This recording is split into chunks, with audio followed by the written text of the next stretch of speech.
Hello, my name is William Harris, and for the last 7+ years, I've served as the Ward 6 City Councilor in our great city of Quincy.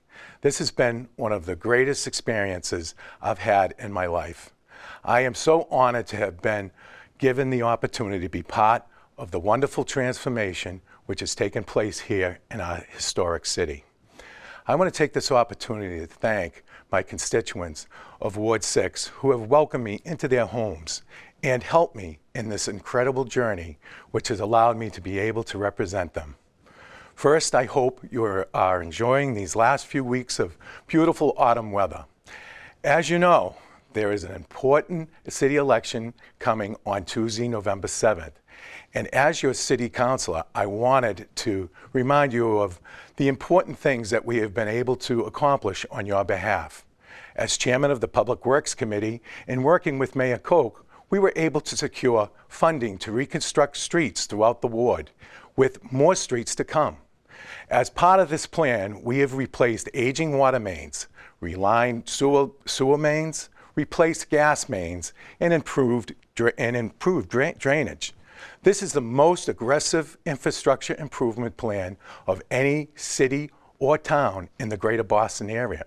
This work does not happen by accident.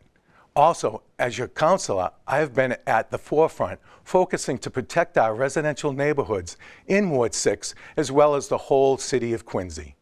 One of the biggest challenges during my 7+ years on the city council has been standing up to the city of Boston from an irresponsible plan to rebuild the Long Island Bridge in order to open a regional recovery center. But with the city of Boston's lack of transparency on actual programs to be placed on the Long Island, it has caused growing concerns, especially after Boston's former mayor, Martin Walsh, declared Long Island an economic opportunity zone. So what does that exactly mean? It means federal tax breaks for private developers on Long Island, leaving developers as well as real estate companies foaming at the mouth. So add it up, with a regional recovery center and private development going through Quincy's streets, it only adds up to one thing: unimaginable traffic problems, the likes we have never experienced. And the fact Boston refuses to consider using ferries to transport patients, supplies, and staff to the island only proves that Boston is being disingenuous with its true intentions. During this re-election campaign, I have been the only candidate for the Ward 6 City Councilor seat to have spoken out publicly about this disastrous plan which could affect traffic, safety, and our local environment, not only to my constituents in Ward 6, but throughout the whole city of Quincy. Ward 6 voters need to realize that North Quincy, Marina Bay, Wollaston, and Squantum are located right at the ground zero of this possible disaster, and we cannot afford to elect a candidate that will not fight this difficult issue publicly. Voters have to ask themselves why a candidate for Ward 6 councilor would not be willing to fight this most important issue publicly. Ward 6 residents can't afford to hear, "I'm against the bridge, but I can't talk about it in public."